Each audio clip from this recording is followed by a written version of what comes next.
প্রথমে আমরা একটা মূলদ সংখ্যা লিখি কি হাফ। কত? হাফ বা 1/2। এটা আমরা কি জানি যে 2/1 কত? 2/1। অষ্টম শ্রেণীতে আশা করি তোমরা পড়েছো যে লব যদি ভগ্নাংশের মানে এই মূলদ সংখ্যার ক্ষেত্রে লব যদি ছোট হয় এবং হর যদি লবের থেকে বড় হয় তাহলে সেটা 1-এর ছোট, মানে 0 থেকে 1-এর ভিতরে থাকবে। প্রথম যেটা তোমরা দেখবে যে একটা ক্লু তোমাদের দেখতে হবে যে লব হরের থেকে বড় না ছোট।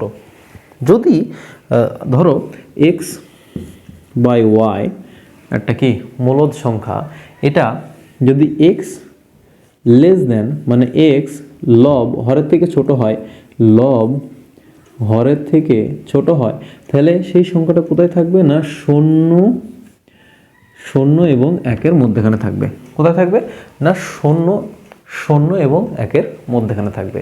তাহলে সংখ্যাটা কোথায় থাকবে? এইখানে। তাহলে প্রথম ক্লু আমরা পেয়ে গেলাম যে লব যদি হরের থেকে ছোট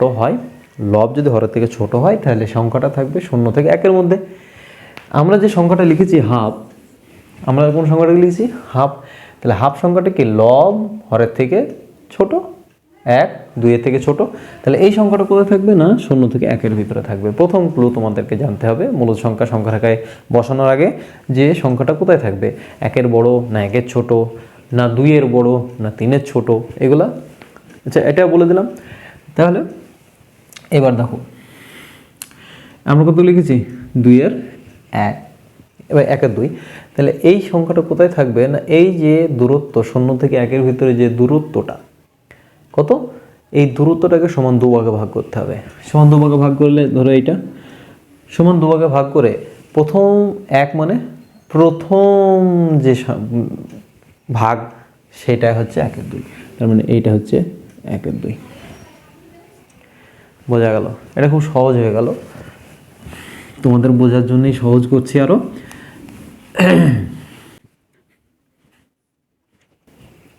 এবার আমরা এমন একটা মূলদ সংখ্যা নেব যেটা লব হরের থেকে বড়, নাকি x/y, যেখানে x > y, মানে লব হরের থেকে বড়।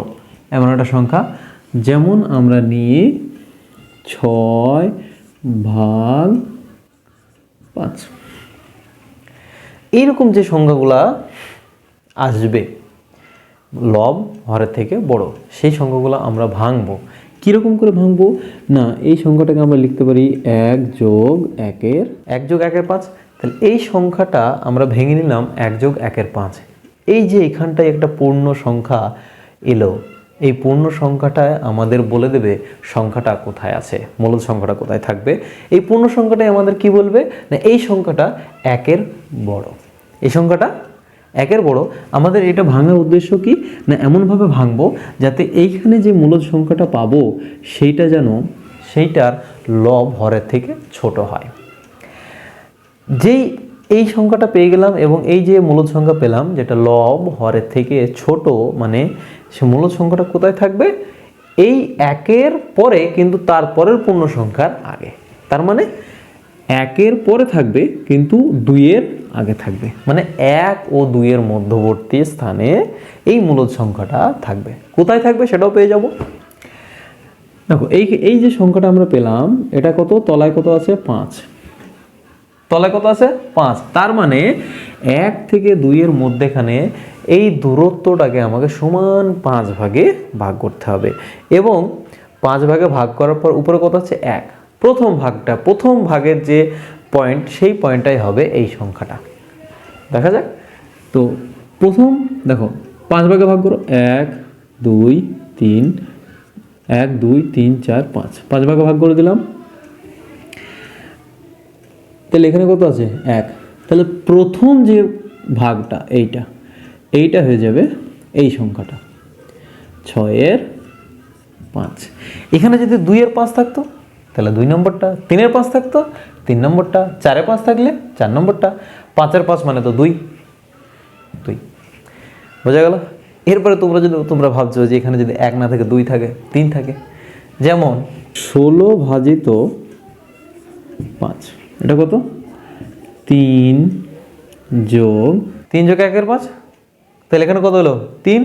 এখানে 3 আসা মানে কি, এখানে 3 আসা মানে সংখ্যাটা 3 পার হয়ে চলে যাবে। 3 পার হয়ে কোথায় যাবে, 1/5 আছে, আমরা লব ছোট পেয়ে গেছি হরের থেকে, তাহলে এটা 3 আর 4 এর মধ্যেখানে থাকবে। কোথায় থাকবে না, 3 আর 4 এর মধ্যেখানে দূরত্বকে ক ভাগ করতে হবে, 5 ভাগ করতে হবে। 5 ভাগ করে কোন ভাগটা, প্রথম ভাগটা। তাহলে কত হবে 1 2 3 4 5, 5 ভাগের প্রথম ভাগটা, এইটা হবে কি না 16 ভাজিত। ক্লিয়ার হলো? তাহলে এইভাবে আমরা সমস্ত মূলদ সংখ্যাকে সংখ্যার একাই স্থাপন করা শিখে এসেছি অষ্টম শ্রেণীতে। আরেকবার আমি তোমাদেরকে রিভাইজ করে দিলাম।